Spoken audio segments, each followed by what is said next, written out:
let's talk about the Patriots. Now, I'm not going to go on some kind of giant tangent here about, I told you so and all this stuff. I'm not going to do that because at this point, it's useless to me. It doesn't bring me any comfort. I want the Patriots to be a good football team. That's all I've really wanted for the last couple of years. And yeah, they were all right last year, but this year it has been probably the most frustrating year as a Patriots fan that I've had in my lifetime. And listen, if a 500 year, which I mean, there's a shot that the Patriots go 500 this year, if that is your worst year, then you know what? That's not too bad, right? I mean, in hindsight, if we wouldn't be 500, if we went 8-9 or whatever the case may be, right? It's that's not gonna kill anybody. That's not gonna really make me stay up all night and cry and everything like that. Like if that's the worst season that I've had to endure as a Patriots fan, then I'll be fine. That's not, the record isn't really the frustrating part. I think the frustrating part for me is that the Patriots have had their chances. They have been in games, they've lost some close games, and they're broken. I mean, from what I have seen this year, the Patriots, the matrix has been compromised over there in New England. And I think that for 20 years, the Patriots have kind of put together this like indomitable presence. And it's not always necessarily how good they are, right? They've had some down years. They've missed the playoffs. They've gotten killed in the playoffs. They haven't gone to the Super Bowl every year, right? But I think the thing that teams and fans and players even expect from the Patriots is, yeah, they may not be the most talented team. They may not be the fastest. They may not be the quickest. They may not be the youngest or the most athletic team, but they will be one of the, if not the most disciplined and most well-coached teams in the NFL. That is what you expect when you play the Patriots. You expect them to take away your best weapons, and you expect them to be very disciplined and not beat themselves. That is what you expect from the Patriots. Even if you are better than them, you can definitely beat the Patriots. There have been plenty of teams that have knocked the Patriots out of the playoffs, that have beaten them in the regular season, that have just been better than them on a given Sunday or Monday or Saturday or Thursday or whenever.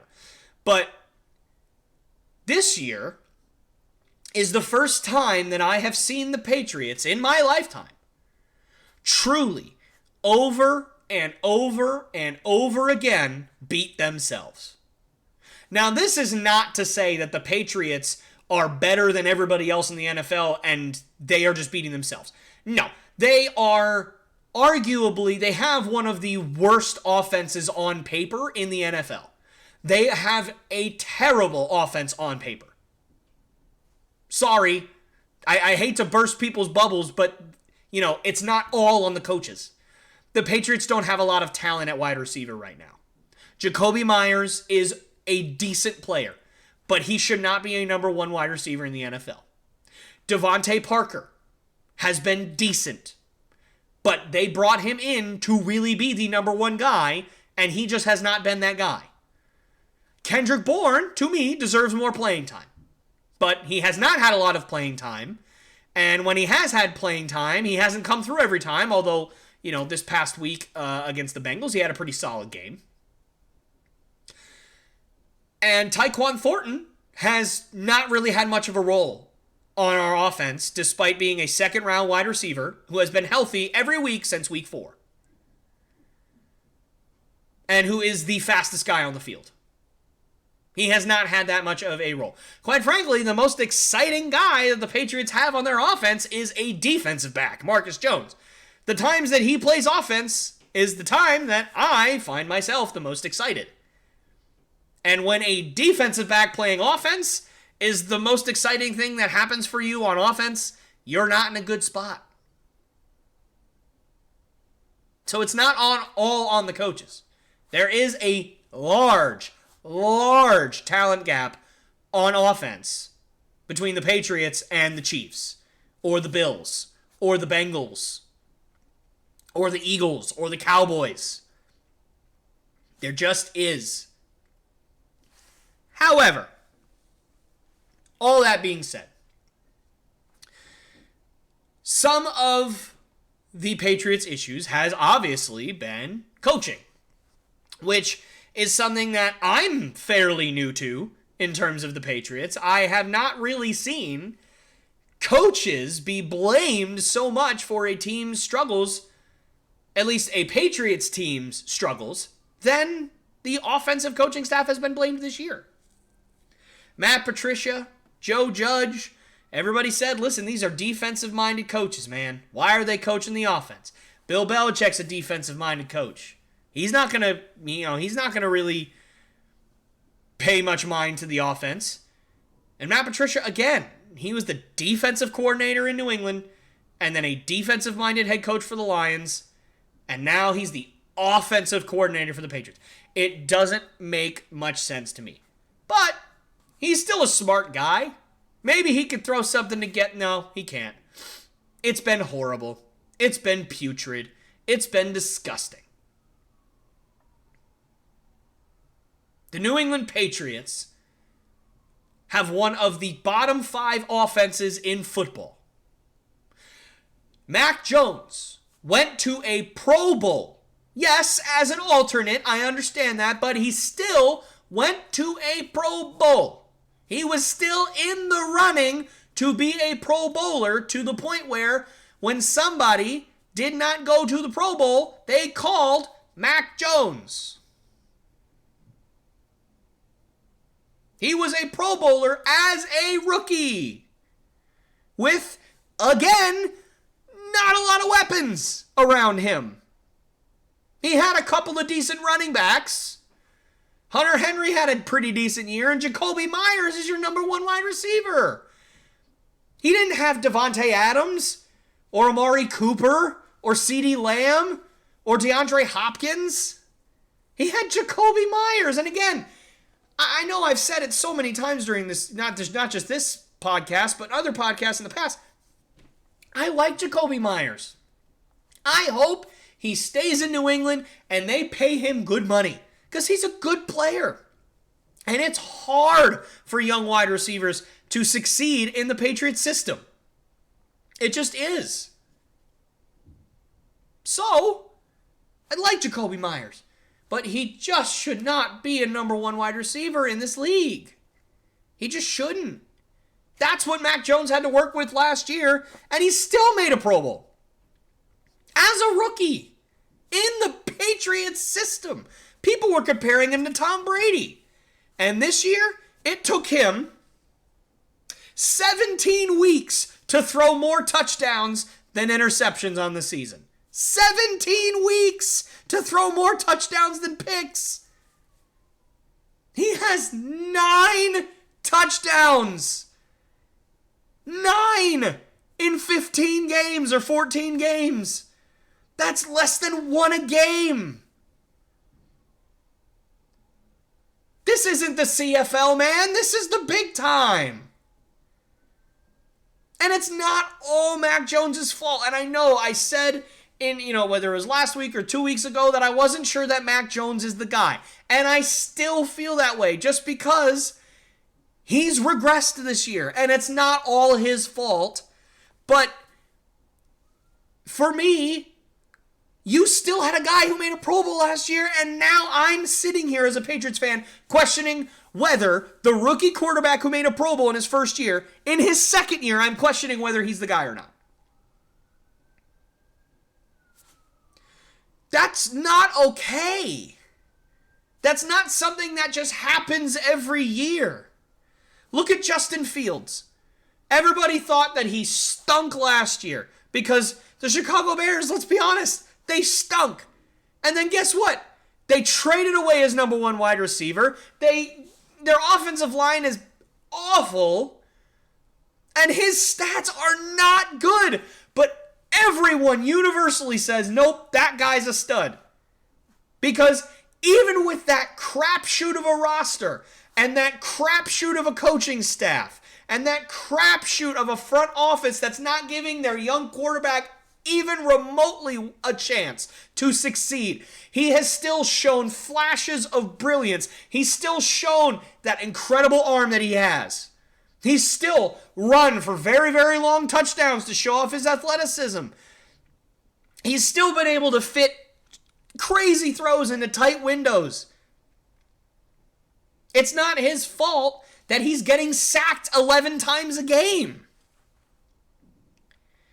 We all universally have said, no, Justin Fields is fantastic. He's a stud. He's the guy. He's a franchise quarterback, or at least he can be a franchise quarterback. We're all universally saying that. And the Bears have 3 wins.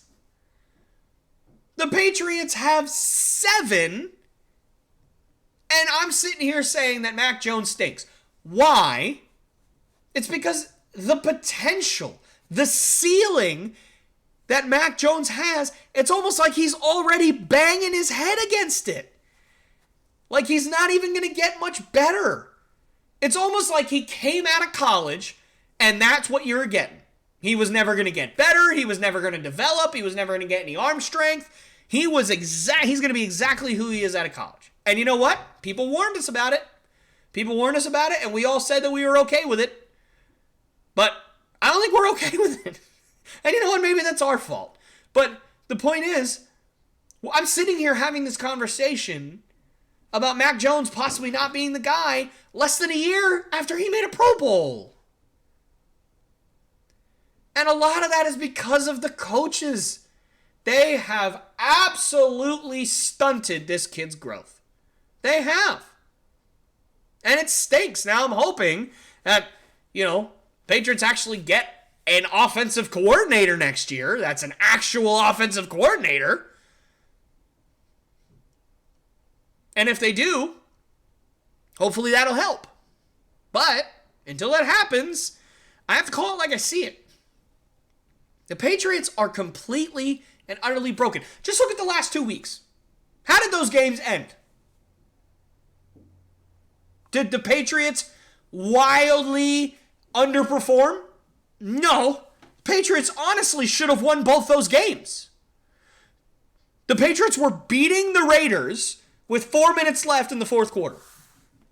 Gave up 2 touchdowns, one of them on one of the most brain-dead and unnecessary lateral plays I've ever seen. And listen, everybody was screaming at Jacoby Myers for that. It's not Jacoby Myers. Although, of course, yeah, he shouldn't have thrown that ball. But nonetheless, nobody should have been lateraling. They were acting like they were down by 7 when the game was tied. Ramondre Stevenson is a good player. I like him a lot. I think he's our future RB1. He's already our RB1 right now. But I think he's going to be the RB1 of the future. And I think he has very high potential to be another LeGarrette Blount type running back where he's just a big body and he just always falls forward. But 2 weeks in a row, he's made brain-dead plays at the end of games. Brain-dead. Yes, everybody yelled at Jacoby Myers for throwing the ball that Mac Jones, that was right to the linebacker, and then Mac Jones got stiff-armed to the dirt like he was being put down for a nap by a grandmother. Just, shh, it's going to be okay. It's going to be okay. And then the guy ran for a touchdown. Yeah, everybody yelled at Jacoby Myers for that. But you know who had the first lateral in that play? Ramondre Stevenson. Yeah, he ran for like 40 yards on that play. And at a certain point, you either have to concede, hey, I can't get any farther. I got to go out of bounds. Let's go to overtime. Or you got to try and cut back inside when you're going toward the sideline and try and get to pay dirt yourself, man. But lateraling it when it's tied, not a good idea. Very, very bad. And then this past weekend, Christmas Eve, Patriots are down 22-0 to the Bengals. They're just getting run off the field. Because the Bengals, to be honest, are much better than the Patriots. They are. Both sides of the ball. Well, maybe not the defensive side of the ball, but definitely on offense, they are leaps and bounds better than the Patriots. They got outperformed. And it's not like our defense played poorly. The Bengals are a good team, and they only gave up, 22 points to the Bengals. That's a pretty good game for our defense, quite frankly. And Mac Jones and the Patriots offense, it's like they woke up finally. It's like they said, you know what? I'm sick and tired of this. I want to make the playoffs. And they came back. They forced a key turnover with 5 minutes left in the game. They drive down the field. They get to the 5-yard line. They're down by 4. They can run the ball a couple of times.